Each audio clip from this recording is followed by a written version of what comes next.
Good morning, and welcome to the 16th Annual University of Waterloo Teaching and Learning Conference. We're very pleased to be here with you today. Thank you for being here bright and early.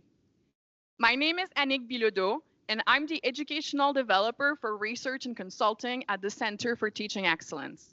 I'm also the conference chair and one of the co-organizers, along with my colleague Brianna Bennett, who is the Educational Research Associate at the Center. We're also joined by our extremely dedicated organizing committee members who are working hard behind the scenes today. We would also like to welcome those attending virtually this morning on our live stream. We have live transcription available for our plenary sessions this year. Communication access, real-time translation, also known as CART, is available for both of our live stream viewers and our in-person attendees. Offered through the Canadian Hearing Association, CART is a live word-for-word transcription. You can access it online through the chat, and we're just going to load it up here, or you will see it on the right-hand side of the screen shortly. Once again this year, our record number of participants attest to the importance we all place on teaching and learning, specifically on supporting our students, but also on finding balance and respite as instructors. Finding a theme for this year's conference was relatively easy, as a lot of people in this very room handed it to me. As we were celebrating last year's conference success, everyone I was talking to was telling me that while spending 2 days discussing engagement had been energizing and had sparked renewed hope in them, they were also overworked and experienced angst. I knew then that this year's theme was going to revolve around this uncertainty, but we couldn't certainly hold a conference that would be all doom and gloom. The more I shared the tentative theme with colleagues, the more I realized that most of us were actually very eager to finally have a venue to talk about how overwhelmed, sad, checked out, devastated we are by, well, pretty much everything. The dam was broken, but to my surprise, these conversations were not bleak. Everyone was pitching in with their own stories. Have you tried this? Or maybe doing XYZ would work. We're all stronger when we have the courage to name the problem and when we deal with these issues together. In educational development, we often talk about toolkits. We hope that today you add a few tools to yours. We're very grateful that so many of you have heeded our call to discuss concrete strategies and focused on your lived experiences when teaching to highlight how we can prioritize our well-being while also building community, capacity, and a shared culture of teaching and learning that will better equip us to face the current uncertainty. But what if these strategies are not enough to deal with the challenges we face now and those that lie ahead? As our keynote speaker will discuss today, maybe we need to completely change how we think about the current situation. What if we need to develop new ways to address it instead of using old frameworks? And as we convene in this collaborative space today, let us embrace diversity of thought, celebrate our shared commitment to student success, and envision a future where every learner is empowered to reach their full potential. We'd like to begin the day by acknowledging the territory upon which the University of Waterloo resides. The University of Waterloo is located on the traditional territory of the Neutral, Anishinaabe, and Haudenosaunee peoples. The University of Waterloo is situated on the Haldimand Tract, the land granted to the Sitz Nations that includes 6 miles on either side of the Grand River. Our active work towards reconciliation takes place across our campuses through research, learning, teaching, and community building, and is coordinated within our Office of Indigenous Relations. The University of Waterloo has already made strides toward decolonization and indigenization. As one of our Igniting Our Practice speakers will demonstrate after lunch, Indigenous ways of knowing are becoming key aspects of teaching. New gathering spaces are also being built, the latest right here in STC. As you walk toward your session room, the beautiful murals by Jay Heavens will be impossible to miss. At this point, I would like to ask Dr. James Rush, Provost and Vice President Academic of the University of Waterloo, to share some opening remarks as we begin our day together.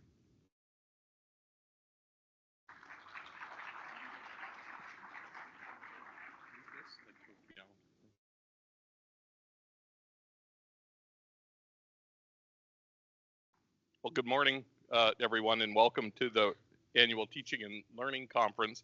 I just want to start by thanking the organizers. I've had the fortune in the 7 years that I've been provost to be able to attend the conference a number of times and to give remarks.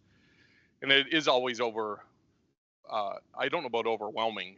It's impressive, and it makes an impact to see how many people attend and are engaged both in person and online for such a rich program that's offered every year. And the hard work of the organizers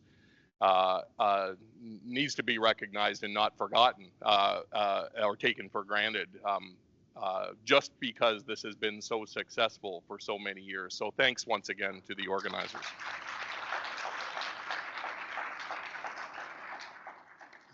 The success also depends on all of you as well, though, and your participation here, I think, reflects in a really tangible way, the importance and the value that you place on teaching and learning, such a fundamental part of university life in creating the academic and the extra academic experience for our students. It's inspiring. Actually, that you will give so much of your time and effort and your participation in this conference to be here. So I also want to thank all of you. I see so many familiar faces that I've known from my 25 years at the University of Waterloo, and I've seen many of you here in another four that are celebrating both the challenges and the successes of the teaching and learning mission of the university time and time again. And I know you're the warriors that keep this momentum going. Really, instructors are the cornerstone of the educational mission of the university, which is about not only what's taught, but shaping the leaders of tomorrow and consequently the future of our society. And through your dedication and expertise and experience is how this is realized. There's some magical element to it as well of so many things coming together, but it can't occur without those fundamental things. And so I thank you all for your dedication, not only on my own behalf, but on behalf of the university and all that it represents. Fostering curiosity and igniting a passion for learning is, I think, your passion as well. It's also a privilege, and also you could consider it a responsibility, even if you were in the right mindset to do so, that we need to celebrate and cultivate within universities. Your pursuit of innovation in this core mission has a profound impact on students, as you well know, but it's also critical in fostering engagement of instructors and students, which is so important in evolving the university. So engagement was the focus last year. Disruption, and I would say the evolution that comes from disruption, is the theme of the conference this year. But they're all unified. They're all related, and they all depend on that passion and curiosity that I mentioned earlier. In recent years, the context in which we teach has changed significantly. That's probably the biggest understatement so far at that conference. So I just want to get credit for that. We all know that there are so many pressures, internal and external, socio-political, economic, environmental pressures that continue to challenge the higher educational sector in general in society. But disruption and uncertainty is plentiful. And our focus needs to be on transforming our teaching and learning to thrive in the face of that, to not only be responsive to it, but be anticipatory to it. And that's where the passion and the curiosity and the community that's built by events like this or by a culture like this that is so important. It's not all about technology. It's not all about content. It's about relationships and ideas being shared and interest and successes being perpetuated because we're all blind to certain elements of how to best execute this mission, but it's really our peers and collaborators that can help us along. And there have been so many examples of that even this year that I've been very tangibly aware of that I know are going to be part of this evolution of teaching and learning for the university, and it's so satisfying to see that, and to know that there's a forum like this by which that's all exposed. Like, look at this program. This is all going to happen.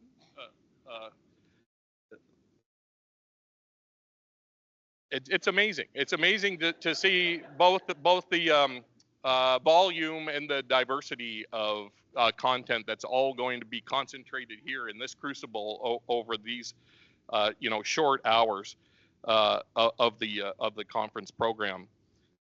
So, I mean, I take that as a bit of inspiration or optimism in amidst a climate of resource challenges, wherein instructors are striving to maintain academic excellence and engagement, and supports evolving student needs, requiring both the instructors and the organization around it, the university, to rethink operations and consider new models to help us achieve these goals efficiently, while you're also all experiencing the challenges and the setbacks and the frustrations of doing that in the environment. And that also is both inspiring and needs to be recognized with thanks, not only in your everyday, day-to-day activities that are making that happen for our students and for the university, but by your interest in something like this conference, which is about not necessarily what more can we do, but how can we do things differently to achieve greater goals in the constraints and in the environment that we're living. The disruption and uncertainty as drivers of change is especially timely then as a theme, isn't it? A topic that resonates on multiple levels, I'm sure, for us individually and as an institution. I think it's also safe to say we can continue to expect more change and disruption to come, and that we need to be ready. I remember the early days of March 2020, wondering if this was something that was just going to come and go, and that we were going to have you remember how innocent we were? And here we are 5 years later, and COVID was just one of the many disruptions to the way that universities function, society functions. It's sort of a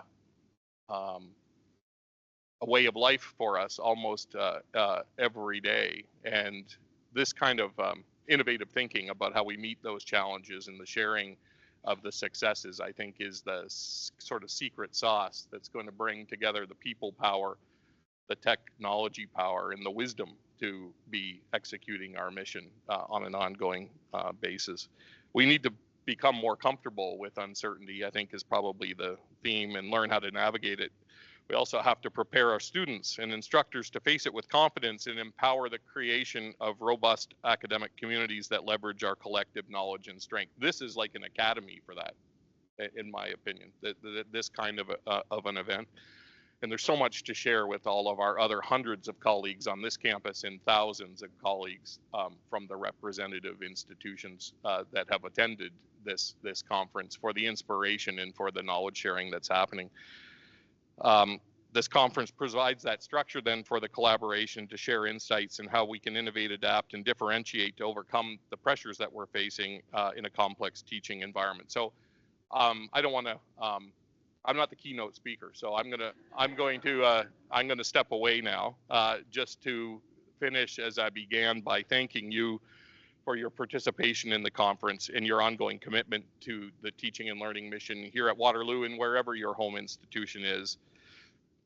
And to recognize that it's going to be our shared efforts that will ensure that we build resilient universities here in Waterloo and across the country that continue to inspire and build the leaders of tomorrow. So thank you once again for your commitment to this very important work, and to the organizers.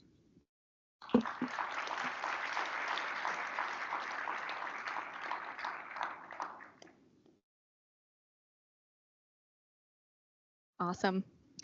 Thank you, Jim, for opening our conference this year and sharing your thoughts regarding our conference theme.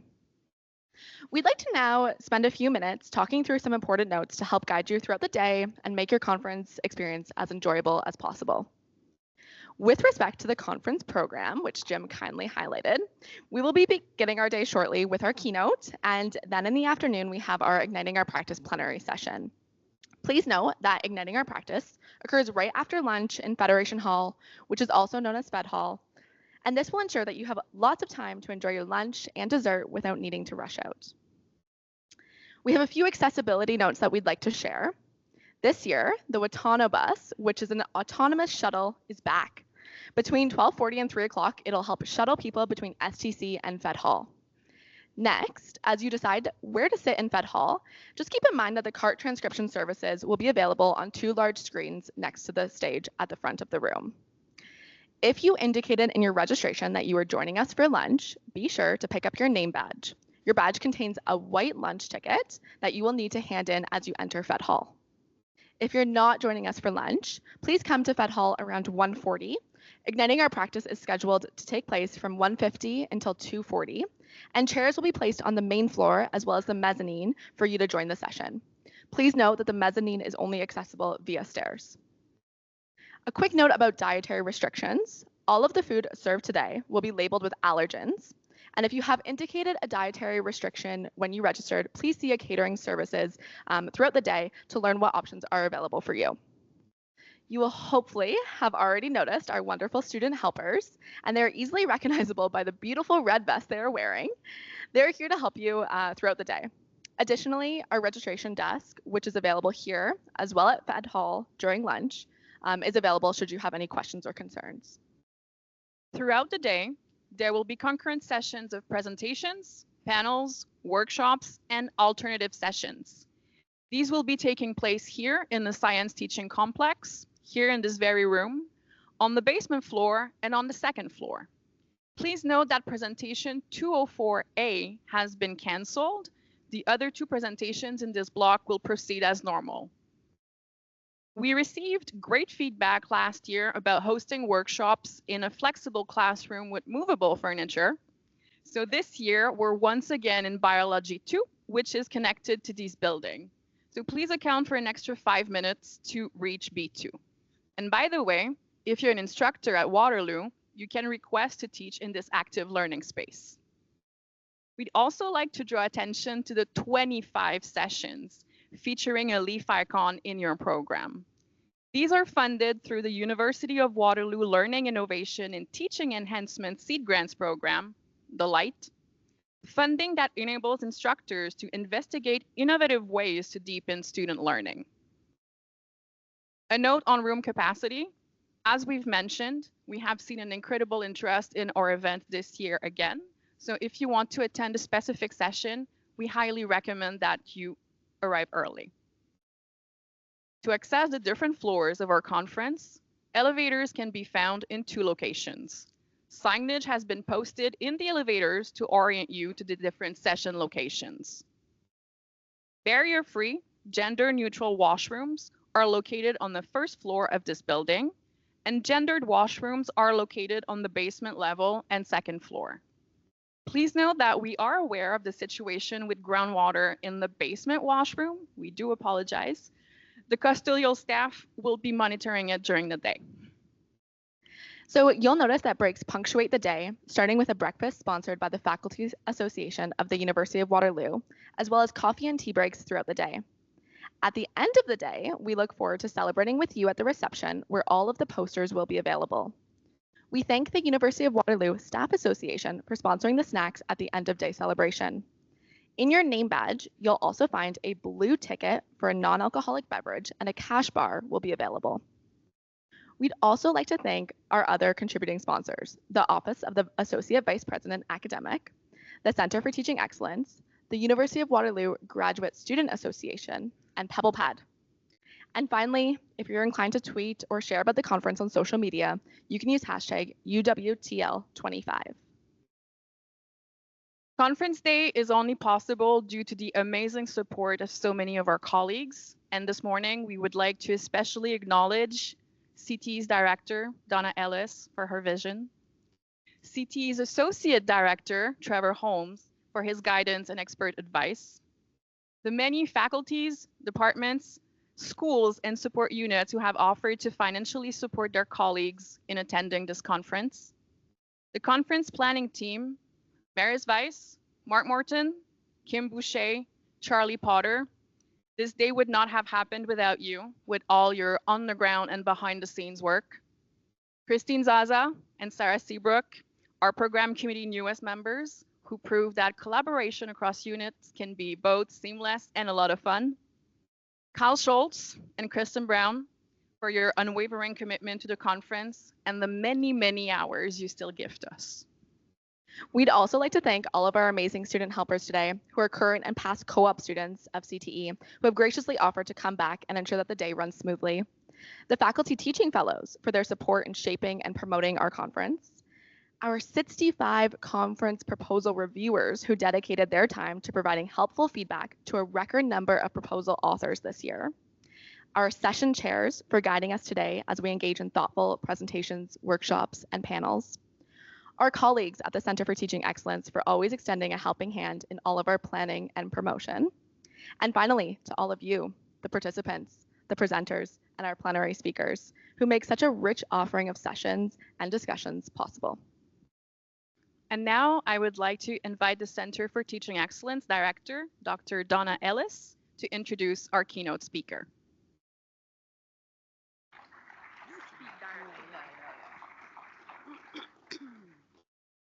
Thanks very much, Nick. And I am very excited to be here today and to see all of you. And I'm really looking forward to all of the events happening today. As Jim showed that program, we got a lot happening, so there's a lot of things and ways to learn together.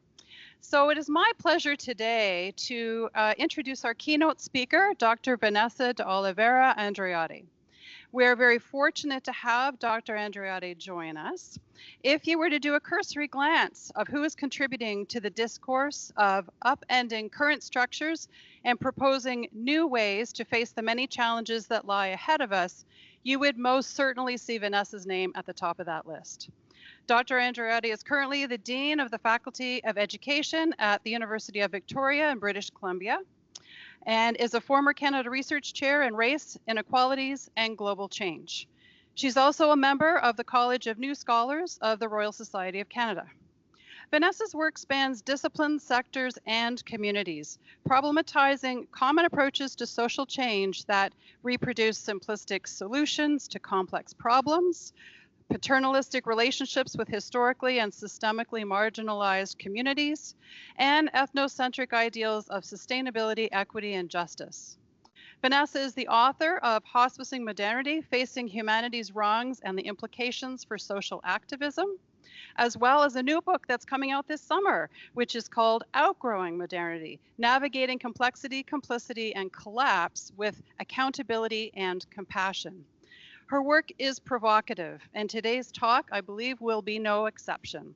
So we're incredibly grateful to have Vanessa join us today and share her insights about building relational capacity in the face of systemic transformations. So Vanessa, with that, welcome to our conference. Please take it away.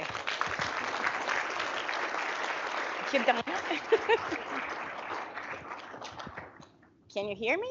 Is it working? Check. Is it working? Yes. Okay. So thank you, Donna, for the introduction. Thank you, team, for the incredible organization of this conference. As was said already, my name is Vanessa Andreotti. I'm the Dean at the Faculty of Education at the University of Victoria, which is located on the unceded lands of the Songhees and the Esquimalt Indigenous people. And as a Dean, I do have responsibilities to meet their aspirations. The talk today, I will just need to ask it to be put on the slides at some point. We're going to be talking about hypercomplexity and how universities are facing it. There you go. Thank you. There it is. At the Roundabout, navigating change in higher education in times of hypercomplexity. We will start with an anecdote. It's coming. So I published this book called Hospice in Modernity, Facing Humanity's Wrongs and the Implications for Social Activism. And one of the ways to describe this is that this work is about developing our collective capacity to hold the grief of being alive right now with an earth in pain without falling into immobility and depression. So I wrote this book in 2021. And from 2021, and I'm talking here about December 2024, I was invited to many podcasts and interviews. It sold 50,000 copies. And one very common question that I got asked again and again was, what evidence do you have that modernity is in decline? And from January 2025, this question was never asked again. So things have changed. It's much more visible right now, how things are changing. I don't have to make that argument again. But in this book, I argue that we do have a nervous system problem because we have been living in a period, in a bubble of alleged prosperity and stability at the expense of the planet, other species, and other people. But this bubble is eroding. And those who have lived in this bubble don't have the nervous system to face this destabilization. So one of the things that is necessary to face complexity, how do we learn to face hypercomplexity, is to find a way to expand this nervous system. And one of the things that we need to do to expand the nervous system is to find a way, a vocabulary to talk about our internal complexity. So I'll start with that by inviting you to see yourselves in complex way, in a more complex way. And in that book, we have a methodology for that, which is called the bus within us. So I'll invite you to see yourselves as a bus with a driver, people, passengers at the front who you know very well, passengers in the middle who you don't know very much, but speak sometimes, and passengers at the back who may be hiding from you. So the methodology is to learn to observe your bus and to see that you are not a Cartesian being that only has one opinion and one emotion at a time. You have many thoughts, many emotions, and many relationships happening within the bus.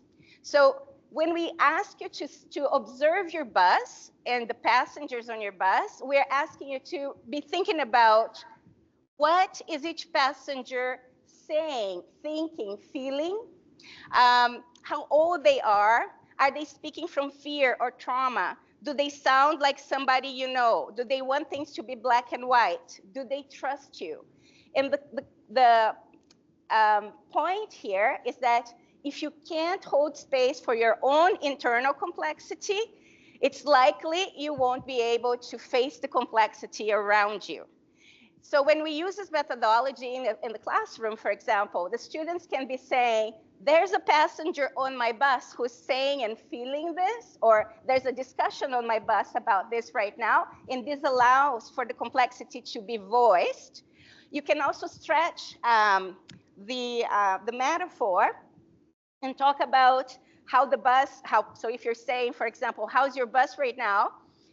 And people can say the bus is going up a hill, down a hill, it's caught in a roundabout. It really allows you to be playful with metaphors of learning and of states of being in ways that activate a different neurophysiology of learning. So that part is there. I'm going to ask you to be observing your buses today as we go through stories. And as you observe your bus, pay attention to the conversations that are happening there, and pay attention to how your passengers are feeling about the changes that are already here and the changes that are likely coming. So I'll start the story with an anecdote from the University of Victoria, and as a leader, as an academic leader. So one of the things that we're facing as a challenge is accommodations. Are you facing this here too? So before the pandemic, we would have around around 3,000 accommodations a year that were requests from the students, right? And after the pandemic or through the pandemic, this number raised a lot. But if you think about how it raised, and to the amount that it raised, you would be surprised. And when we put these numbers in front of faculty members, that's where I want to get to. It's how we relate to these numbers. So how many accommodations do you think we have a year now? No. No. No. Yes? More than 20,000, right? So when we put these numbers in front of people, of faculty members, there's generally a response from that bus saying, when are we going to go back to normal? Which is what James also said in the beginning, right? And I got interested in what normal meant. So for some people, normal actually meant before the pandemic. There is this idea that there is a normal before the pandemic. But for other people, it was actually the heydays of higher education in Canada in the 90s. People wanted to go back to the 90s. And that really bugged me a little bit, because as an educator, you have to be thinking about these nostalgic desires, right? So my question was kind of, when are you? Right? When is your state of being, and why is this longing there? And I can understand the why, but when this longing becomes a barrier to you staying in the present and addressing and being responsive to what's happening right now, this is an educational problem. So I started thinking about it and trying to design ways to bring people to the current moment and to understand what kinds of cycles we've been through. A little bit like the question that people asked me before about the book, like, what's the evidence you have that things have changed? So I'm going to take you through a few of these technologies of inquiry, these invitations to come into the current moment and be there together. We don't have to agree on what the current moment is. We don't have to be on the same page, but we need to be on the same wavelength of wanting to be together, facing the moment, facing what's happening here, and not trying to go backwards or even into the future. We need to be in the present first. So this is one of the ways that I invite people to think about what has happened. And then here it's what has happened in the last 32 years, and I start with technology. So in 1993, I started my undergrad studies, and that's the year where commercial internet becomes available. Now, that year, when I started the university, there was a group of professors who wrote a manifesto wanting to ban the internet, not just from campus, from the world. And then there was a strike, and I was part of the strike, and the students really felt betrayed, and I was one of them. So it felt like, don't get me wrong, some of the critiques they had were spot on. And it was not about the critique. It was about the fact that we needed elders. We didn't need people meddling with our future. That was the point the students were trying to make. We needed them to be able to engage with what was coming and guide us through the process, rather than turn their back on what was happening and walk away. So I'm going to just let you read everything else that has happened, and then stop at 2025 in the ... And imagine what you would put in there if this was your presentation. I played around with Elon Musk, ... right? Who would have imagined that this would be happening right now? Sit with this for a minute, check your bus. See how many emotions, how many thoughts are there. When and where do you have the time to process these emotions? Or is it becoming a constipation of thoughts and emotions in your system? Do we have time to, did you have time to digest what has happened in the last 30 years, 32 years? So here, this is just a very, very broad stroke synthesis. There are changes in access to information, knowledge production, social relations, identity building, sense of belonging, use of time, attention span, jobs, health, and well-being. This is not the 90s. And in higher education, there's more. So there's a loss of monopoly over value creation and selection, with enormous implications that most of us haven't really thought about. There's an exponential increase in publishing, and the traditional hierarchies of authority, prestige, and influence and disciplinary boundaries have been challenged. So there is a study in 2015, and I haven't looked for other studies, but in 2015, there was a study talking about the fact that in social sciences and humanities, there are more than, at that time, there was already more than 1 million articles published every year. And now they were talking about bibliometrics, how we have the data for that. And in that study, already, they were saying that only 2% of these articles stand the chance of being cited at least once. And part of the data was that 70% would only be read by the reviewers. So, and I don't know if this data actually is super accurate, but it's a good thing for us to think with or about together. Like, knowledge production has shifted. In the 90s, it was very different.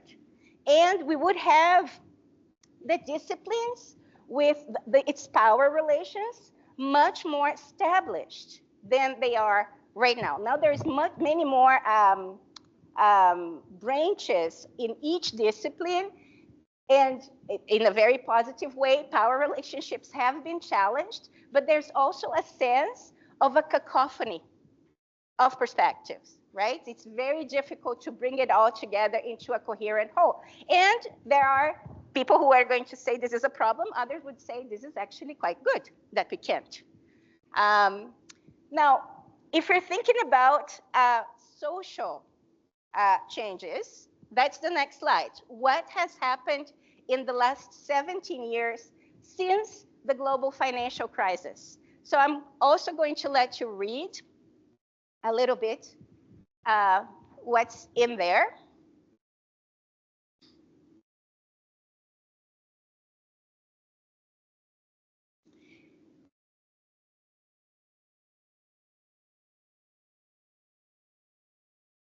And what I want to talk about is how we have heard this as instructors and administrators and staff. So we have heard calls for decolonization, for reconciliation, for racial justice, for equity, for the end of gun violence, for awareness of sexual violence, gender and sexual rights.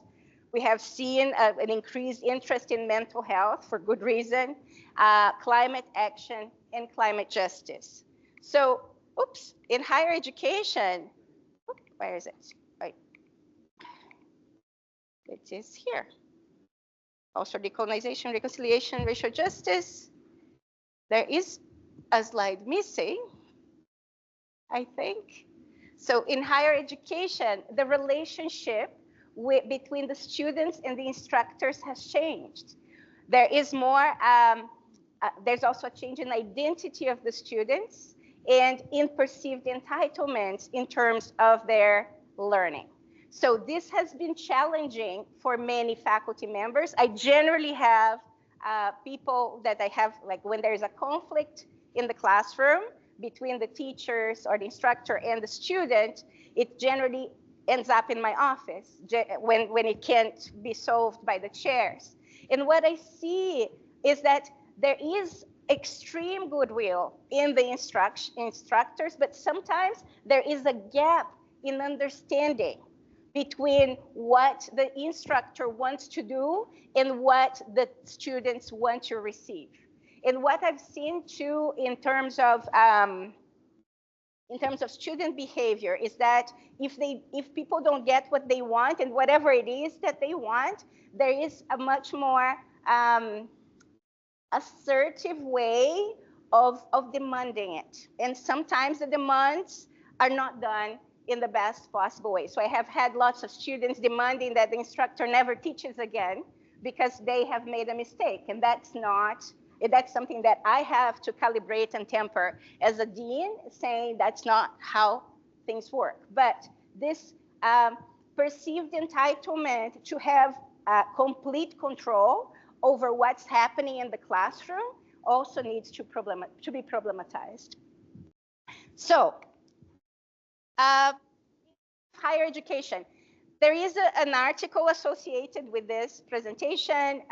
It was written before the 2025. It's going to be published in HRSA now, but it was written before 2025, so you won't see the analysis of the current situation in the US and how it is affecting people globally.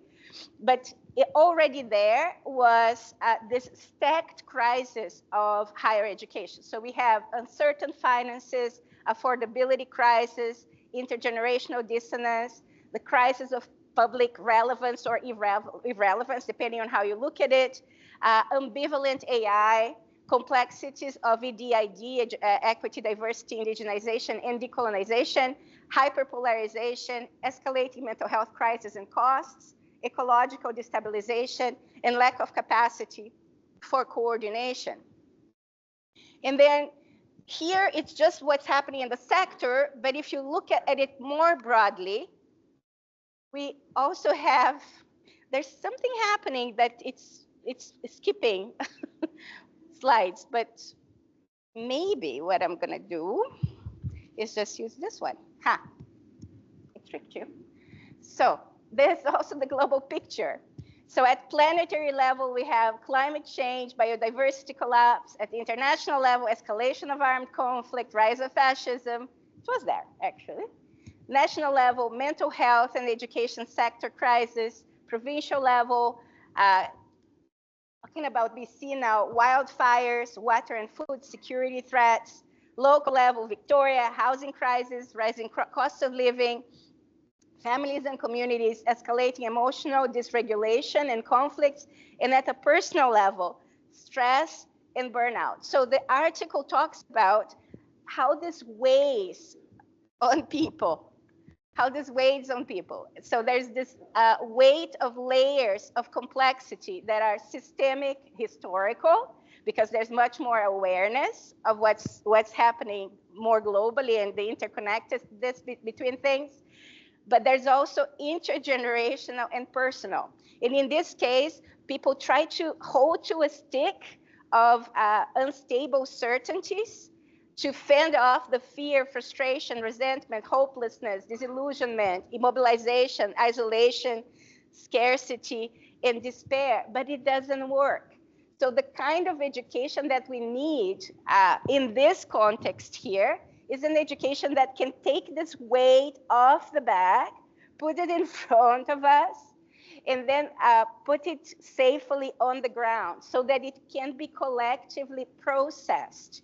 And we don't know how to do this because it requires different muscles, different cognitive muscles, different affective muscles, and different relational muscles for us to be able to do that safely. If you are a weightlifter, which I'm not, you would understand that if you do it too quick or in the wrong way, you can get badly hurt. On the other hand, if you don't do it, if we don't find another way to condition these muscles, what will happen is that this will break our backs. And then we will see a rise in this regulation and dysfunction that we haven't seen before in a collective way, in a systemic collective way. So in order to, in order to go back to wrap up this part of the presentation, this was before, not here, but let's go back. To wrap it up, what we're seeing, these are 10 things that I feel we need to be talking about. That changes how we approach education. And I'm talking here as an educational researcher. If we're facing liquid modernity, modernity destabilizing, and modernity, in a short way to explain it, is to say that it is a single story of progress, development, and civilization that has expired, right? And we see now the cascading effects of that. But what we see in liquid modernity, number one, is a chaotic cacophony of perspectives. We see reactive polarization. We see a lot of discursive transgression. Transgression is a word that is complicated, but transgression in the sense that we've learned that words are actually agreements. Yes, they are in the dictionary, but people can use them in different ways. And this is a positive thing until it isn't, but generally, being more creative with the use of language and our relationship with language can be very, very generative. But then there is a backlash, which is about policing of words and how we're going to use words. And then people become afraid, and there's a lot of confusion. So there's something happening at discursive levels that is very complicated between us. Number four is that there are multiple moving layers of complexity. In our educational system, it conditions us to collapse these layers of complexity, put a narrative of coherence over it, and edit out what doesn't fit this narrative of coherence and police the boundaries of this. But when we are living in a time of hypercomplexity, this becomes a pressure cooker situation. And if we're not careful, we're going to have lentils everywhere when this pressure cooker explodes. Then there's also unprocessed hyperconsumption. Remember when I talked about the constipation? It's a constipation because we now consume everything. We consume information, knowledge, we consume experiences, we consume relationships, and we even consume outrage. And this is because of the technologies that are around us, but also how it has changed our social contracts with each other. So if we don't figure out how to deal with the constipation, probably with a contained diarrhea, this is going to be a problem for all of us. So digesting information is what we need in education. So we need probiotic education rather than giving people more to add to the constipation. Then there's a general lack of capacity to process contradictory emotions. We talked about that when I introduced the bus. Then there's an excess of distractions. I don't have to talk about that. Echo chambers and post-truth is another problem we need to be talking about. Then there's number 9, wider intergenerational gaps in the change of intergenerational social contract. So in the past, younger generations were promised, remember that bubble of prosperity? They were promised that the world would be better for them. And therefore, there was a debt that they had with older generations. This is no longer the case. And we're going to start to be blamed, we already are, for not leaving younger generations a better world.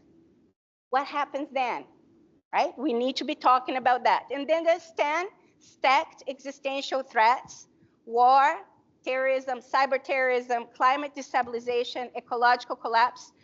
The UN actually talks about biodiversity apocalypse, and it's a UN term. And then unhinged AI and general artificial intelligence. Now, that's how we get to this. That is what is weighing on us. And going back to our silos and pretending it's not happening, it's not going to happen. I've been talking about social and ecological collapse for a long time because I work with colonialism, racism. And if you see the patterns of violence and unsustainability, it's undeniable that this cannot go much longer. So basically, exponential growth or growth-based economies in a finite planet, it doesn't work. Like that, the planet has limits. And then what happens is that when you bring it up to people that at some point And we have already crossed the tipping point. This is going to start to come down. And one of the analyses that I've heard from Olivia Lazard, for example, is that what's different in the political context today is that the main empires, China, Russia, and the US, are already planning for a post-climate collapse world. And they're trying to secure the strategic lands and resources for that, and with much further implications than that.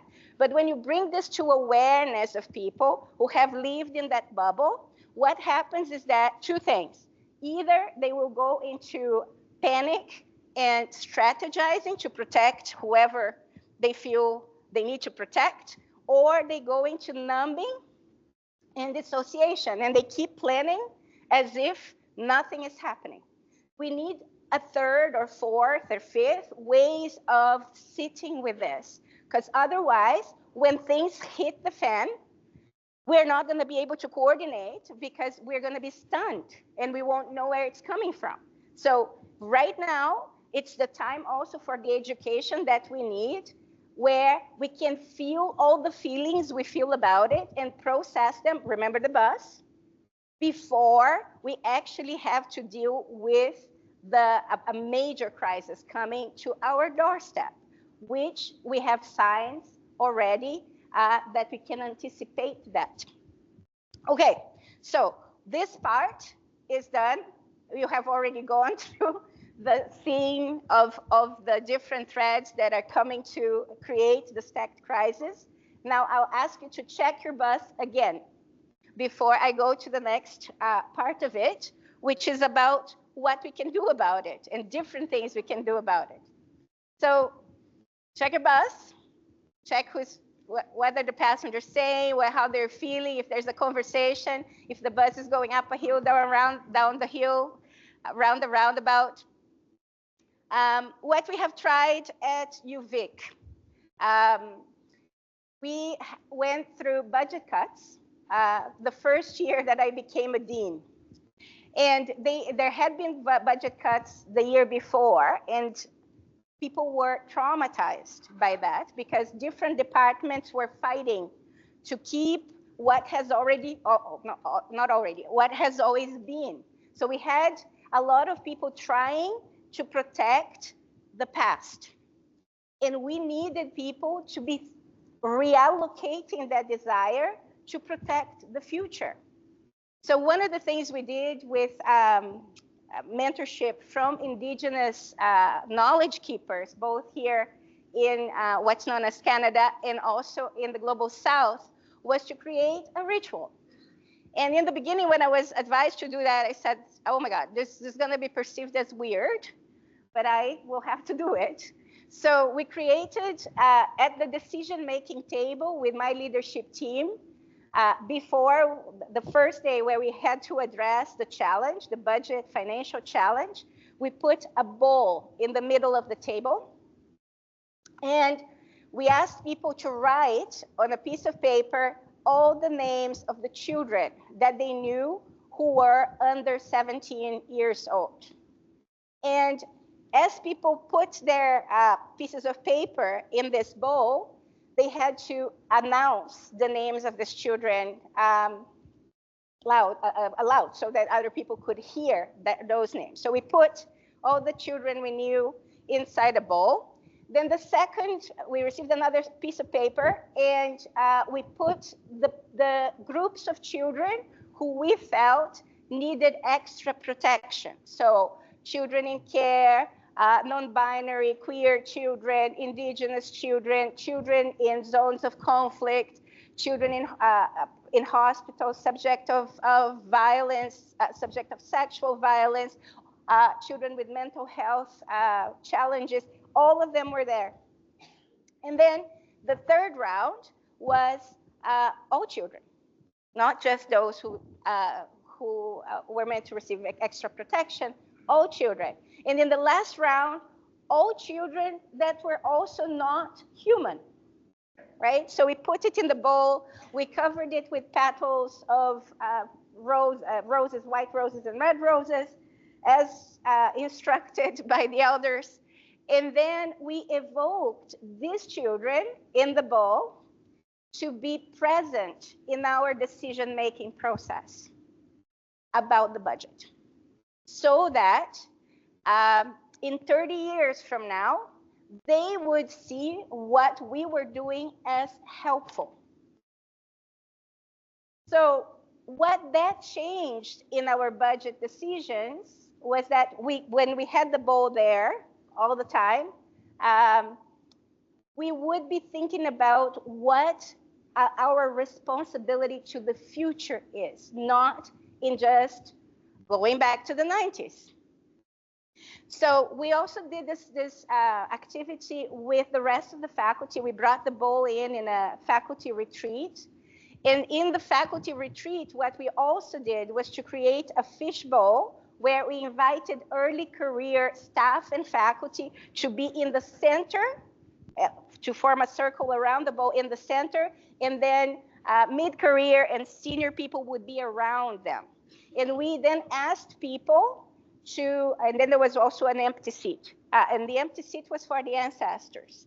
So we asked people to talk about what needed to change in the university for them to be able to fulfill their responsibilities to the ball. The question was not what needs to change at the university so that you can have a good career. No, the question is about what needs to change at the university so that we'll fulfill our responsibilities to these children. And the conversation was incredible. The people around were told the following: that empty seat, the ancestor seat, was to be occupied by anybody from the outside if they felt they had something to say, but not as themselves. They needed to be representing something else. So we had somebody sitting there representing species driven to extinction by human beings, by human activity. We had somebody there representing another generation of scholars that had gone before. We had somebody there representing the earth itself. That's the kind of thing that happened in that conversation. And I have to say, it really allowed people to reallocate desires, to rearrange desires uncoercively, which is something that Gayatri Spivak talks about in relationship to education. Education is about the uncoercive rearrangement of desires towards relational responsibility.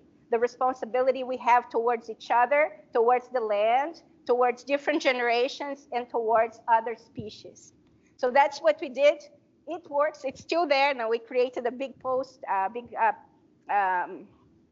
image of that now is in our corridors to remind us. So it is a practice that we go back to in the Faculty of Education. Is it perfect? Of course not. It's an inquiry, and it invites people into inquiry rather than, I think that's one of the outcomes of this, was that rather than problem solving, trying to problem solve in the usual ways, we invited people into a different kind of inquiry with different kinds of accountabilities.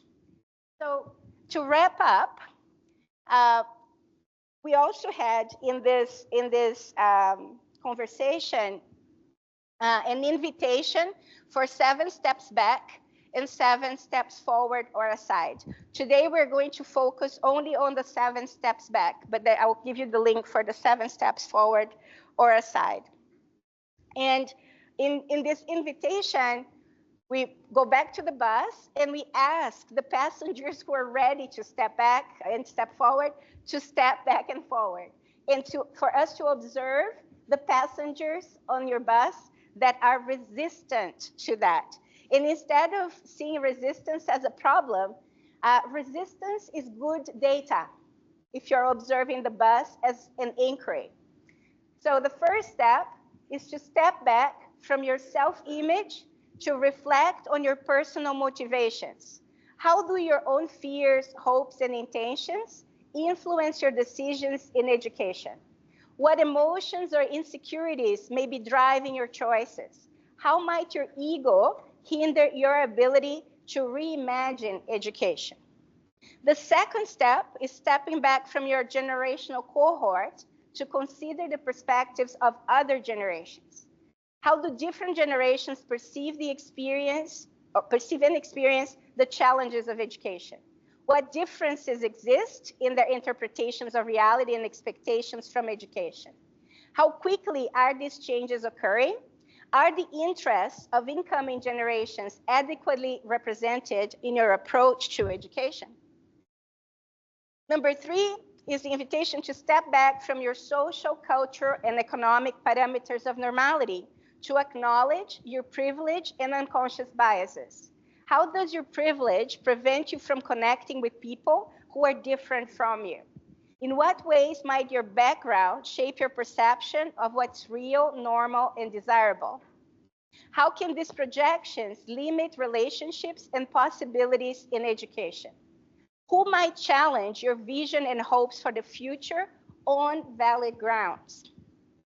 Number 4 is step back from your immediate context and time to take a broader perspective. How do the challenges in education connect to larger societal patterns of change? What historical, systemic, and structural forces are at play?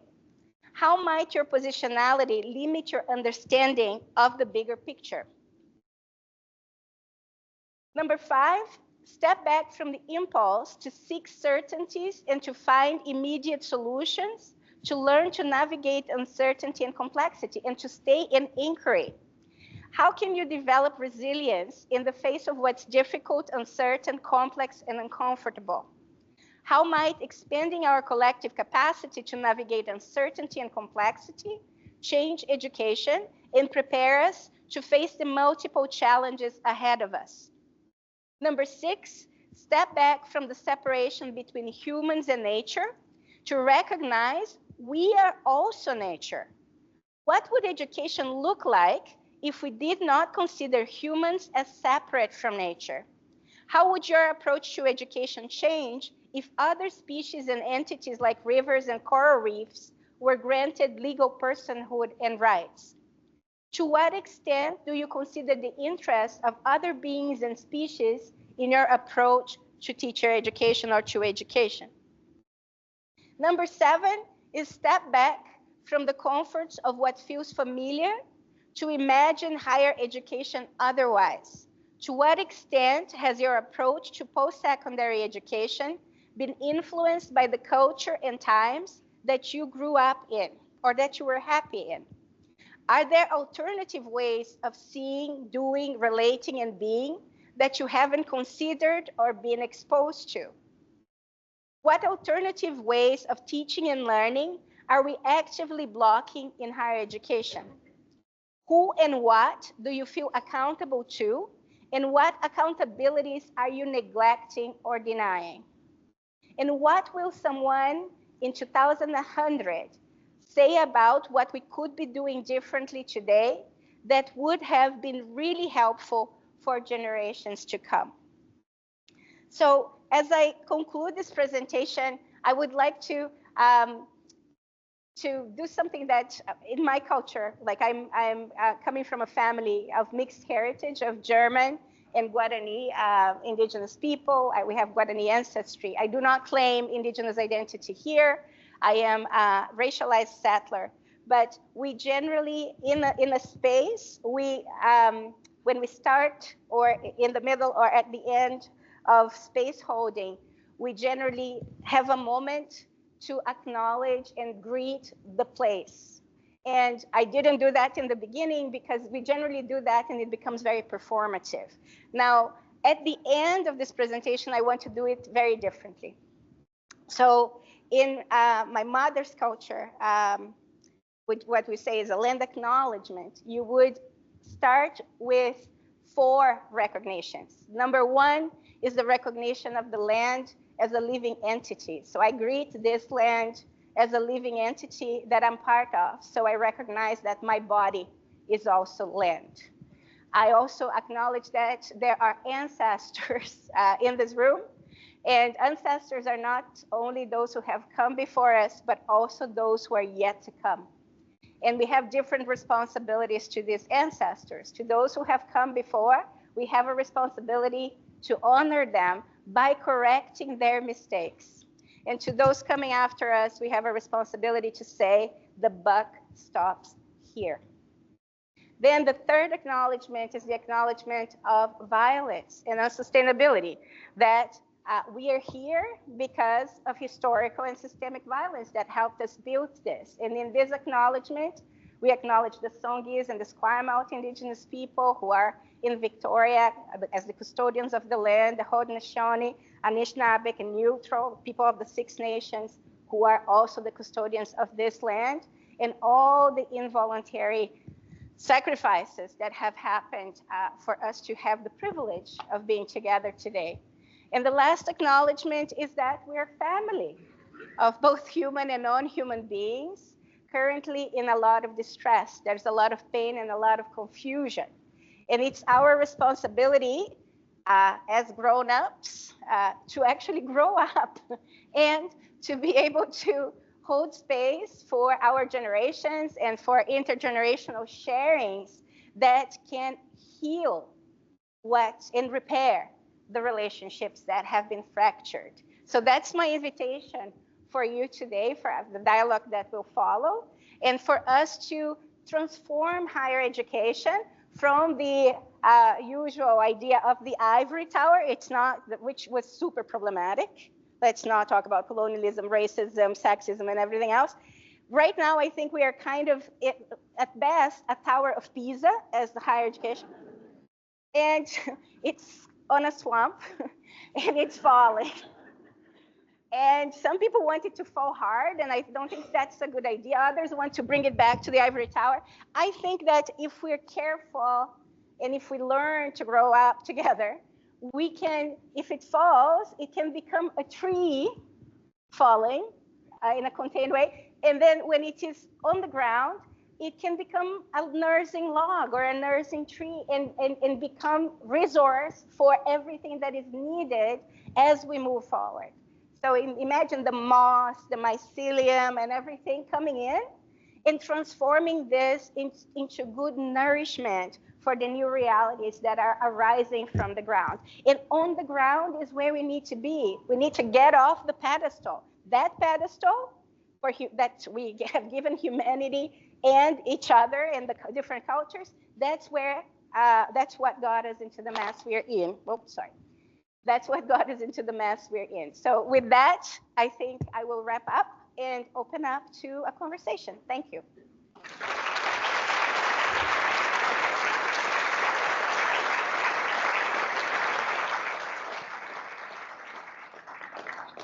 I need my water.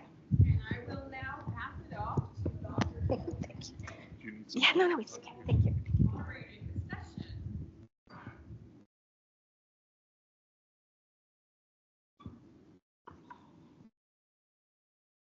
We have mic runners in the room. If you have any questions, just raise your hand.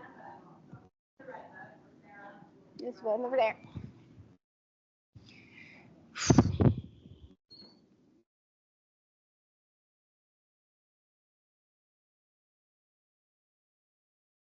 Do you want this one? Yeah, I think Yes. We can pass it like a joint. Thank you. Pass it like a joint. I like Dr. Andreotti even more than I did a second ago. Thank you, Dr. Andreotti, for that illuminating, provocative, invigorating drink from a fire hose. That was astounding. Let's open it up for questions. Right, I'm Kelly Anthony. I'm acting vice president of the Faculty Association and your colleague for the past 21 years.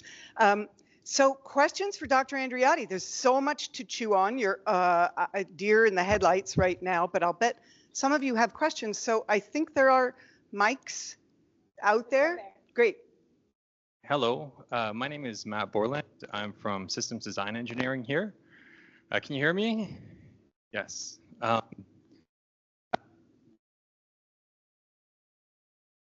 We lost you. I'm good. I don't. You don't have. Do we have another one? It was. One moment, please. Another mic is coming. Testing. Powerful. Just broke it.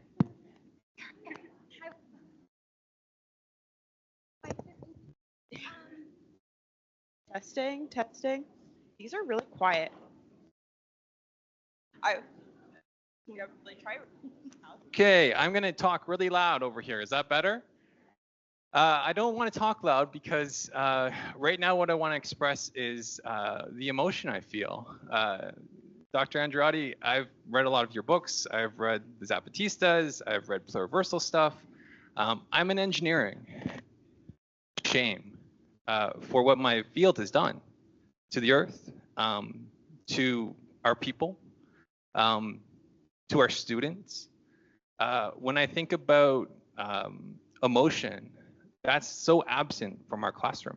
We don't leave space for our students to feel anything.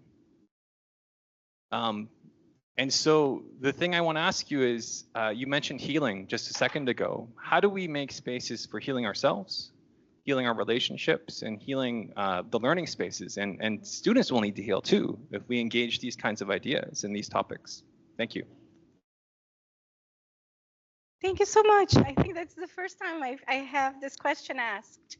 And I just want to acknowledge that you're coming from STEM. Thank you. That idea of us growing up, right? For me is what I hear in the desire, the longing for us to be to see education as what prepares us to be good elders and ancestors of all relations, requires a completely different presencing to each other and a very different approach. And I think that question starts the process already. And bringing people into inquiry. So one of the things that I've learned in trying to write these books is that when something is dying, like when systems are dying, the sign that it's dying is that it doesn't offer vitality anymore. It just offers momentum because things have been the way they have been. They just continue to be. And then when that momentum starts, thank you, starts to go down, some people just really grasp for wanting it back, wanting something from the past back. But there are things that offer vitality that may not be intelligible to that system, right? So looking for what's going to give us vitality to face this major destabilization that is already here is, I think, part of what I would say is an answer. And that vitality comes from inquiry, from instead of trying to arrive somewhere, like what all disciplines have taught us. Let's just describe the world very precisely and then prescribe how it's going to be. We're going to get there. Is a very specific way and culturally specific way of looking at the world.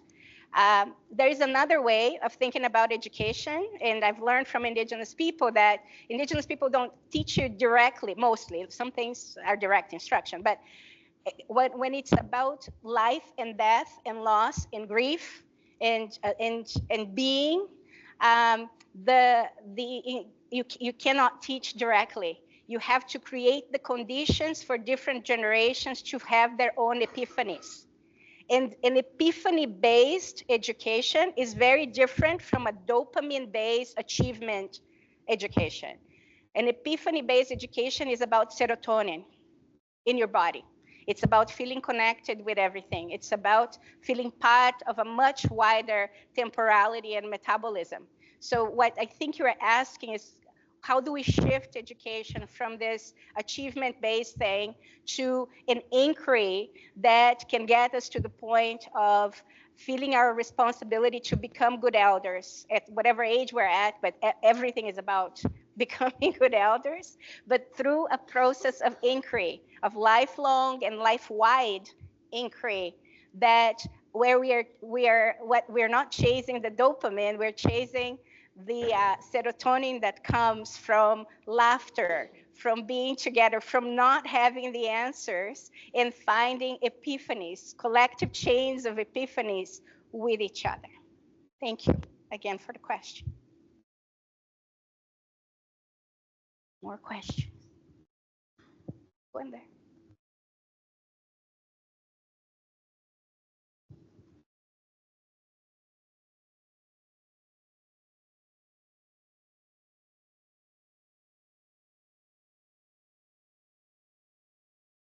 Um, hello. Can you hear me? You need to speak Closer? louder. Okay, cool. Okay, awesome. You commented on connection just now, and so I wanted to ask you about what you said in the presentation about how different people can react to the fact that we're not in the best place right now.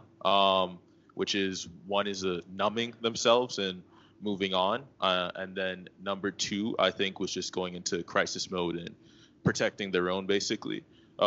What strategies can we give not only like students but also professors and faculty just across the board as like those third or fourth or fifth options in order to overcome what might just be our immediate responses to that? Thank you. Thank you for the question. There was a slide about the 10 things we need to be talking about that are related to things that have shifted and that are challenging right now. One of them was cacophony, the discursive confusion. I think starting to name these things and processing together all the emotions that go with those things in inquiry with each other is part of what needs to happen because of that constipation, right? So it's if we're thinking about the constipation, we need probiotic strategies, because if we have the constipation and we really hit a major crisis, and I'm taking you to like one of the scenarios, and scenario building is also interesting. So I was in a meeting in the Yukon with the Yukon University, actually, in a process with them where it was difficult to get into like, let's just plan for what has always been, right? And I said, okay, we can spend a lot of time doing that, but it might also be wise to plan for different scenarios. And let's imagine the worst possible scenario, which would be martial law in the US, right? And then military in the streets in the US, but also at the border here in the South. And the fact that I don't know if Canada can defend itself. Let's just imagine that scenario. It's probably far-fetched, hopefully far-fetched. But if we imagine that now, it looks far-fetched, we can already process some of the feelings that come with that. If that scenario arrives with us with a huge constipation, we're going to get just our bellies rubbing against each other. We're not going to be able to coordinate, right? So right now, it's important to imagine the catastrophic scenarios with lightness and humor so that some of the feelings can be processed. And when the thing happens, if it happens, we're better prepared to face it from a very different space. I wouldn't be saying this specifically 5 years ago, sorry, in December, like not 5 years ago. I think in the book, the Outgrowing Modernity book, I actually had to change what I said there, because the book starts with the question, what if you knew in your bones that in 5 to 10 years, what is viable today is not, and familiar is not going to be possible? And then I did the last revisions. I said, like, it's not going to be 5 to 10 years. It's going to be like, and then I thought, what do I say? 6 months or something. And then I decided to put sooner than you think, right? You don't actually know.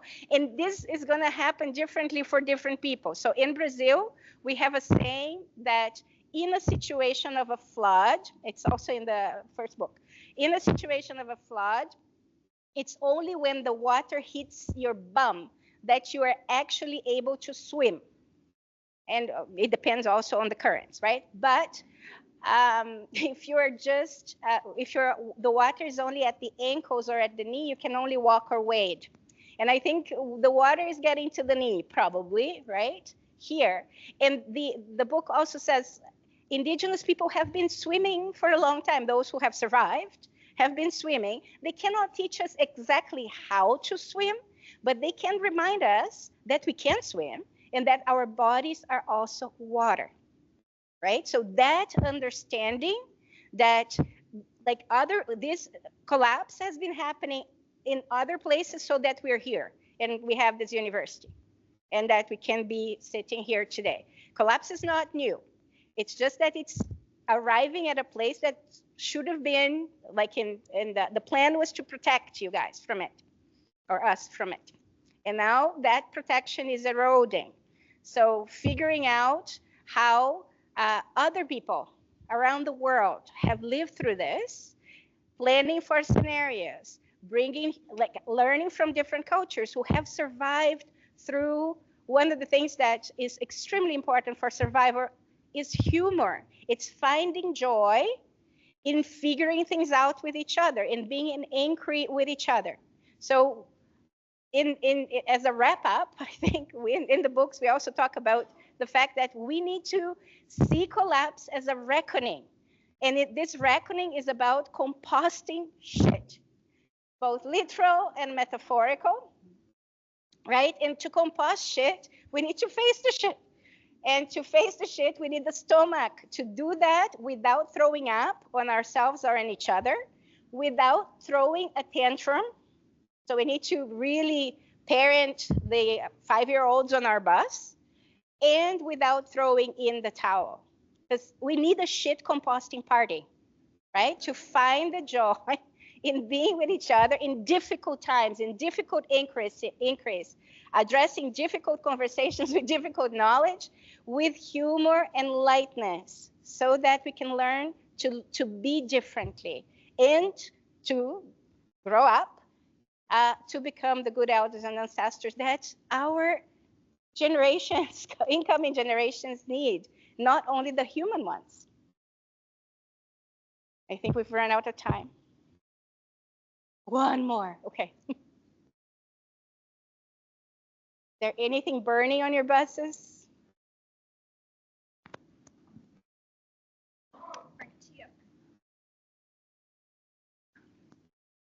Thank you very much, Professor, for the enlightening presentation.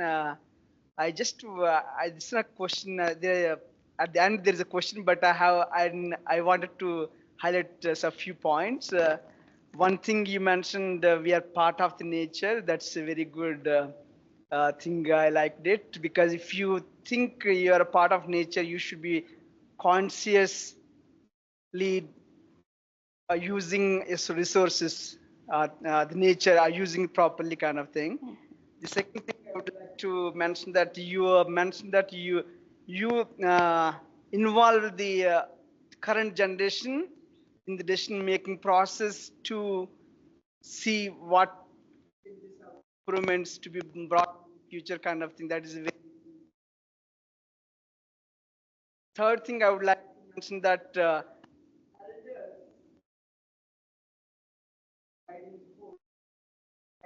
they should be involved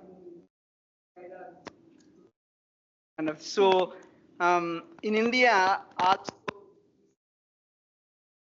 use elders in this part of the world. In a family, the elders. Yeah. In India, what the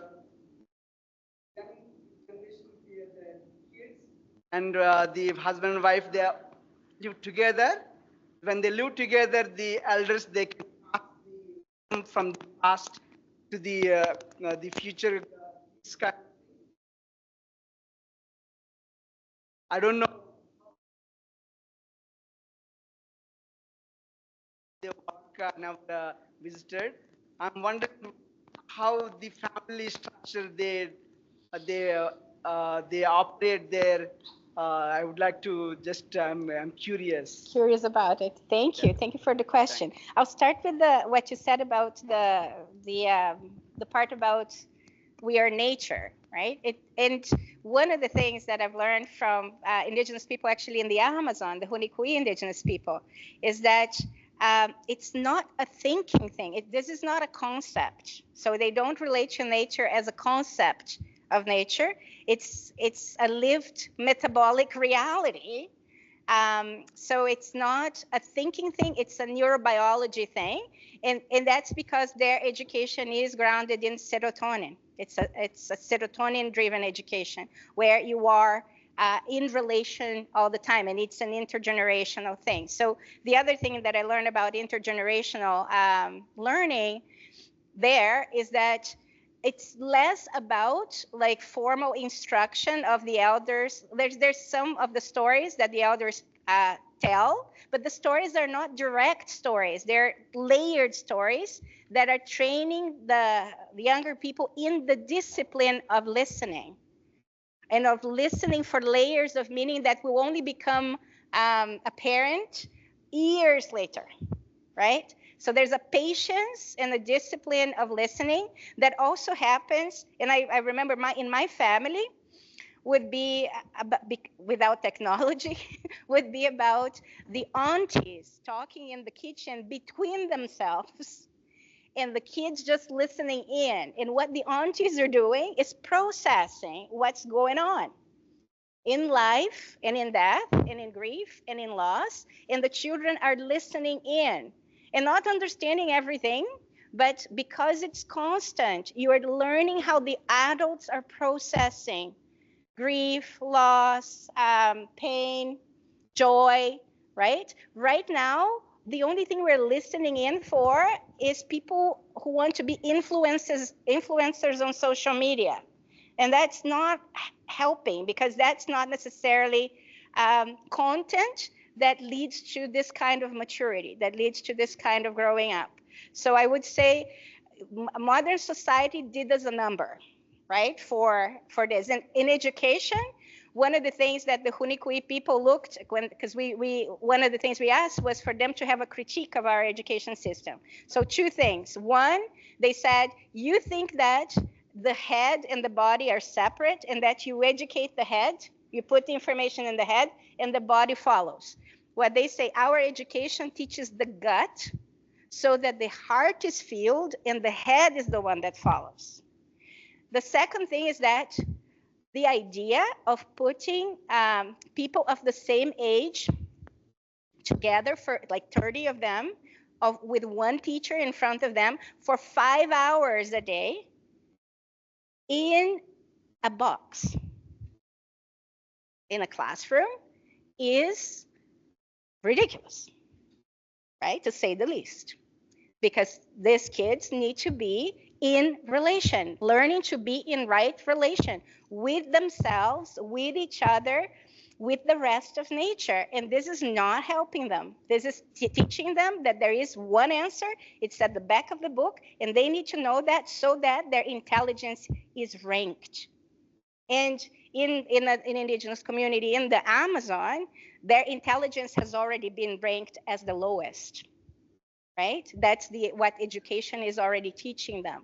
So they are trying to change their education to say the teachers who come here need to understand that we have our education system. We also want to know the modern system so that we can protect our lands, because we have to perform in your rituals, of your legal rituals, to protect the forest that is part of us. So that's what they're advocating for. And that education is intergenerational and seasonal and requires people to be with each other in a very different way. But this is just a little bit of the learning. There's so much more we've learned with the Hunikui. We have an incredible debt to them and to other communities too, who have made all this analysis possible. But thank you for being here with me today. It's been a pleasure. Thank you for the questions. Thank you for the invitation and for the amazing hospitality. Thank you.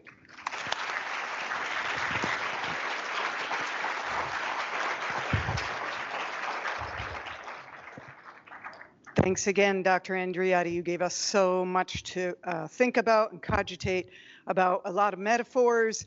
We're hospicing, we're outgrowing, we're upending, we're disrupting. May I also add, I think we're midwifing, a different way of thinking about teaching. And I want to thank all of you guys for internalizing, as I have over my career of now 27, close to 30 years, that teaching is equal to, sorry if they're research focused here, the most important work we do on this campus. And I think we now believe that, and thankfully, and I thank a lot of the hard work of people here. We are professors. We are teaching professors on this campus, and we have a responsibility. It is also a joyful vocation, and I hope you see that. I thank everybody, especially Center for Teaching Excellence. You know, when I first got here 21 years ago, teaching seemed like something that needed to change in terms of our importance on campus. And good pedagogy led by our CTE was quiet. It was slow, it was steady, they persevered. And I think like a Trojan horse, like warriors, we're in a radically different place than we were 21 years ago. So if I can end us on a positive note, I would say things have evolved, they are better for us. You may not believe it, they're actually better for the planet if you scope out 40 or 50 years, but that's a story for my social determinants of health class, which starts in a few days. If I may say, on behalf of the Faculty Association, we thank you for caring about your profession, caring about the university, caring about our students. We care about you, you are members, and a critical component of the work we do.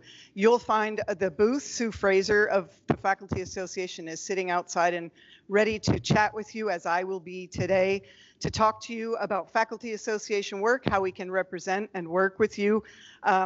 As an elder, you should now follow me to the breakfast that we have paid for. And I want to thank the Central Administration. I want to thank the Faculty Association's Center for Teaching Excellence and all of you, and Dr. Andreotti. Thank you so much. Enjoy your day.